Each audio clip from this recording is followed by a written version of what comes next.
Hello po mga karancho, welcome back to our YouTube channel. At for today's vlog, ibabahagi ko po ngayon sa inyo mga karancho kung paano natin inaalagaan yung ating mga baka tuwing tag-araw at paano natin sila pinatataba kahit kukunti yung kanilang mga pagkain at ano yung ating mga pinapakain sa kanila mga karancho. Ito yung mga fattener na baka natin. Ayan mga karancho.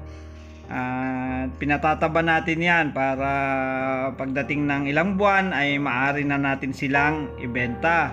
Ngayon mga karancho, ito yung ating mga pinapakain sa kanila ngayon. Ito, ang tawag dito ay corn silage. Yan, mga shredded na mga dahon ng mais na kinukuha natin sa ating mga kasamang seed growers ng mais. Yan. Pinuputol po natin yung puno ng mais na tinanggalan na ng bunga at pinadadaan natin sa shredder para mapakain natin sa ating mga baka. Kasi kung kakainin nila yon na matigas yung puno, masusugat yung bunganga nating mga baka. Kaya meron tayong malalakas na shredder para yan ay durugin at swabe yung pagkain ng ating mga baka. At ito nga pala mga karancho, yung ating mga baka sa ganitong uri ng panahon, yung sobrang tagal na ng tag-araw, di ba? Sobrang init ng panahon, di na natin sila isinusuga, hindi natin sila dinadala sa initan, kundi nandiyan lang sila sa ilalim ng mangga. Pinakakain natin sila ng matataas na klase ng damo o kaya forages, kunwari na pear. So ngayon, ngayong araw na to, ang pakain natin sa kanila ay mga burong mais. Yan. Yan mga karancho, ganyan katataba yung ating mga baka kahit na tag-araw. Ayan. Ayan mga karancho At swabing-swabe yung kanilang pagkakain ng mga burong mais, mga silage na mais. Ayan. So kahit na kukunti yung kanilang kinakain, matataba pa rin sila basta kompleto yung pagkain nila at kompleto sa tubig, vitamins. Yan.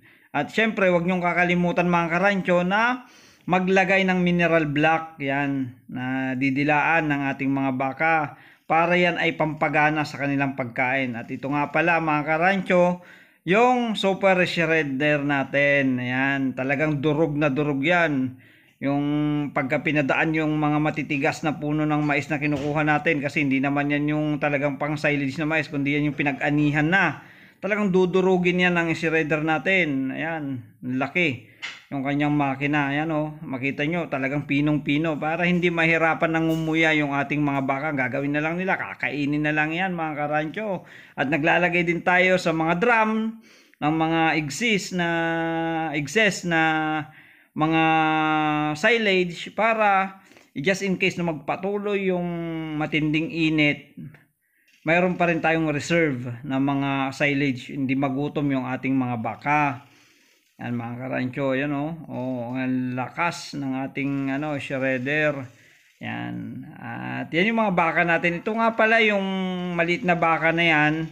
Yan, babae po yan. Yan yung ating upgrade na baka. Yan ay naipanganak sa pamamagitan ng artificial insemination. Talagang pumili tayo ng magandang similya para artificial insemination or inseminate sa ating inahing baka. Ayan, mga nasa 7 months pa lang yan, pero grabe, laki na mga karancho. Ayan, nasa ilalim sila ng puno yung mga baka natin para at least yung mga dahon ng mangga na mahulog, kakainin din nila. Dagdag din ng kanilang pagkain. At yung mga mangga na yan, reserve na rin natin yan as forage. Kaya marami tayong mga puno ng mangga. Kasi pagka talagang wala na tayong may pakain, ay wala na. Ang gagawin na lang natin dyan ay putulin yan para ipakain sa kanila. Ma-survive lang yung tag-araw na matindi.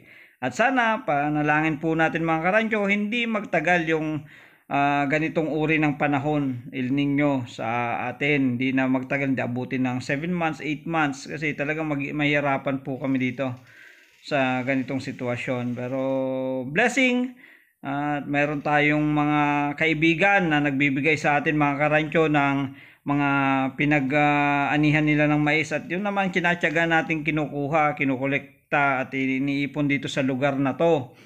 At upang i-shred yan, ipakain natin sa ating mga alagang baka. At patuloy lang mga karancho ang ating mga